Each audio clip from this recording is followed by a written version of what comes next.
जय भोलेनाथ मित्रों, हमारे चैनल के अंदर आपका स्वागत है। दोस्तों, सावन के महीने में कोई भक्त भोलेनाथ को प्रसन्न करने के लिए अनेक प्रकार की पूजा पाठ करता है ताकि उसके जीवन के अंदर भोलेनाथ की कृपा बनी रहे। तो दोस्तों, कुछ भक्त साधारण होते हैं, उनसे अनेक प्रकार की पूजा पाठ संभव नहीं हो पाती। उनसे इतना ज़्यादा पूजा पाठ या किसी प्रकार की जिम्मेदारी नहीं ली जाती, तो वह साधारण भगवान को हाथ जोड़ते हैं। तो दोस्तों, उन्हें भोलेनाथ कहा जाता है। भगवान साधारण पूजा से भी कभी कभार प्रसन्न हो जाते हैं और उन भक्तों के ऊपर आशीर्वाद लेकर आते हैं। लेकिन दोस्तों, आपको इस बात की जानकारी होनी चाहिए कि अगर आप सावन में किसी प्रकार की विशेष पूजा पाठ करें या नहीं करें, आप भोलेनाथ की आराधना करें या नहीं करें, लेकिन आपको इन प्रकार की गलतियां भूल कर भी नहीं करनी चाहिए, चाहे स्त्री हो या पुरुष। अगर आप यह गलतियां करते हैं तो आपके जीवन के अंदर कभी भी भोलेनाथ प्रसन्न नहीं होते हैं। आपको गरीबी का सामना करना पड़ता है और भोलेनाथ आपके ऊपर बहुत ज़्यादा उद्वेलित अर्थात बहुत ज़्यादा क्रोधित हो जाते हैं। तो दोस्तों, बात करते हैं उन चीज़ों के बारे में।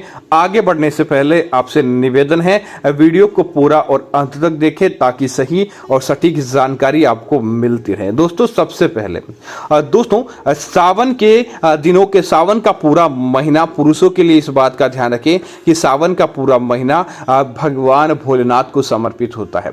तो सावन के महीने में आपसे जितने भी बड़े व्यक्ति हैं, चाहे आपके माता पिता हो, चाचा या रिश्तेदार हो या कोई भी आपकी उम्र से कोई भी बड़ा व्यक्ति है, तो आप सावन के महीने में पहली बात इस बात का ध्यान रखें, उनका अपमान नहीं करेंगे।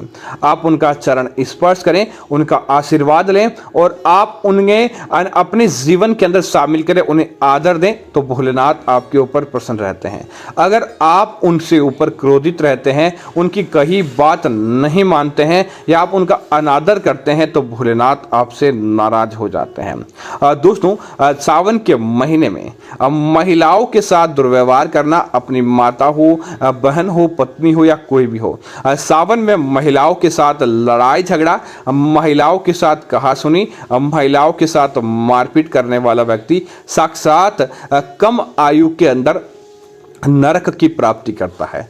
ऐसे व्यक्ति यह ना तो इस संसार के अंदर सुखी रह पाते हैं और न ही परलोक के अंदर सुखी रह पाते हैं। ऐसे लोगों को अपने पूरे जीवन के अंदर दुखों का सामना करना पड़ता है। इसीलिए इस बात का जरूर ध्यान रखना चाहिए।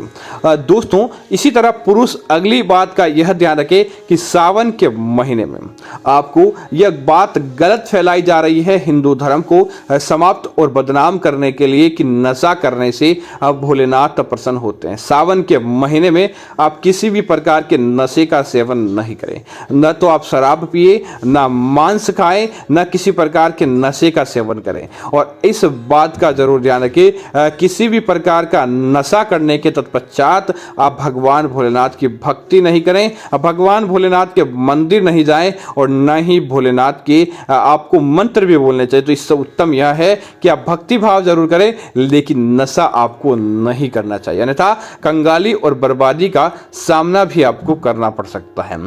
दोस्तों, इसी तरह पुरुषों से निवेदन है कि सावन के महीने में आप इस प्रकार का काम बिल्कुल भी नहीं करें या ऐसी कोई भी चीज नहीं खरीदें जिसके अंदर किसी पशु की मृत्यु होती है। जैसे आप चमड़े की चीजों का सावन के महीने में त्याग करें। चमड़े से जुड़ी चीजें या पशु की मृत्यु के बाद बनी चीजें या उन्हें मारकर बनाई जाने वाली चीजों का आपको सेवन या आपको उपयोग में नहीं लेनी चाहिए, क्योंकि भोलेनाथ पशु पक्षी प्रेमी है, प्रकृति प्रेमी है। उन्होंने सारे जीवों को उचित स्थान दिया है, इसीलिए आपको इस बात का जरूर ध्यान रखना चाहिए। दोस्तों, अब कई लोग कहेंगे कि भगवान भोलेनाथ तो साक्षात खाल लपेटते थे। तो दोस्तों, भगवान भोलेनाथ ने अभी तक किसी जानवर का वध किया ऐसा प्रमाण नहीं मिलता, मृत जानवरों की खालों से उस समय वस्त्र आदि बनाए जाते थे और वह वैराग को धारण करने वाले थे, उनकी होड़ और हम मानव जाति उनकी होड़ बिल्कुल भी नहीं कर सकती है। दोस्तों इसी तरह पुरुषों से इस बात का भी ध्यान रखना चाहिए कि अगर आप भोलेनाथ की भक्ति करते हैं तो सावन के महीने में आप प्रकृति का जितना ज्यादा हो सके फायदा करें। आप पेड़ पौधे नहीं तोड़ें या किसी प्रकार का प्रकृति के विपरीत काम आपको नहीं करना चाहिए। अब दोस्तों बात करें घर की महिलाओं की, तो महिलाओं को भी इस बात का ध्यान रखना चाहिए कि सावन के महीने में आप भूल कर भी अपने सुहाग के विरुद्ध चीज नहीं करें। अब महिलाएं अपने सुहाग के निमित्त काम करें, पर पुरुष गमन हो या अपने पति या आप पति पत्नी को धोखा देना भी दोस्तों सावन के महीने का सबसे बड़ा अपराध माना जाता है। इसीलिए इस बात का भी आपको जरूर ध्यान रखना चाहिए। दोस्तों इसी तरह सावन के महीने में पूजा पाठ में किसी प्रकार की कमी नहीं रखें। सावन के महीने में जितना ज्यादा हो सके महिलाएं भोलेनाथ की भक्ति में मन लगाएं। प्रतिदिन आप उन्हें जल आदि अर्पित करें। घर की साफ सफाई के अंदर किसी प्रकार की आपको गलती नहीं होनी चाहिए। हमेशा घर की साफ सफाई रखें ताकि भगवान भोलेनाथ साल में एक बार कभी न कभी आपके घर के अंदर प्रवेश कर पाए। दोस्तों इसी तरह महिलाएं अपने मासिक धर्म के दौरान भगवान भोलेनाथ की भक्ति करने से आपको बचना चाहिए। उस समय आप किसी अन्य से बोलकर पूजा पाठ कर सकते हैं, उपाय आदि कर सकते हैं, लेकिन उस समय आपको इस प्रकार का काम करने से बचना चाहिए ताकि आपके जीवन के अंदर किसी प्रकार का दुर्भाग्य देखने को नहीं मिले, हमेशा आपको सौभाग्य की प्राप्ति हो। महिलाएं इस बात का भी ध्यान रखें, सावन के महीने में जितना ज्यादा हो सके आपको संबंध बनाने से बचना चाहिए। और दूसरी चीज, अपने घर की रसोई घर के अंदर सावन के महीने में आप प्रवेश करते हैं तो रसोई घर के अंदर बिना नहाए आपको प्रवेश नहीं करना चाहिए और खुले बाल लेकर आपको रसोई घर के अंदर भूल कर भी प्रवेश नहीं करना चाहिए, क्योंकि दोस्तों रसोई घर मां अन्नपूर्णा का निवास स्थान है और अन्नपूर्णा ने तो दोस्तों साक्षात भगवान शंकर को भी दक्षिणा और भिक्षा दी थी। तो इसलिए मां अन्नपूर्णा देवी का सावन के महीने में अपमान करना बहुत बुरा माना जाता है। सावन के महीने में देर सुबह तक सूर्य उगने के बाद भी सोते रहना और सूर्य अस्त होने के बाद घर की साफ सफाई करना बहुत बुरा माना जाता है।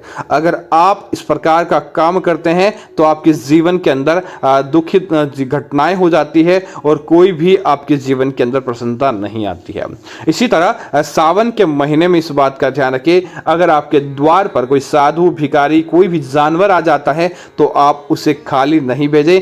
आप उन्हें कुछ न कुछ खिलाकर आप उनका पेट भरने के बाद दान दक्षिणा देकर भेजें। निश्चित तौर पर आपके घर परिवार का फायदा होता है और भगवान सदैव आपके जीवन के ऊपर अच्छी से अच्छी चीज लेकर आते हैं। तो दोस्तों मैं उम्मीद करता हूं कि जानकारी आपको अच्छी लगी होगी। ऐसी अन्य जानकारी देखने के लिए कृपया सबसे पहले आप हमारे चैनल को सब्सक्राइब करना ना भूलें और साथ ही साथ वीडियो को लाइक और शेयर करते रहें ताकि इस प्रकार की जानकारी आपको मिलती रहेगी। धन्यवाद मित्रों। जय श्री राम मित्रों।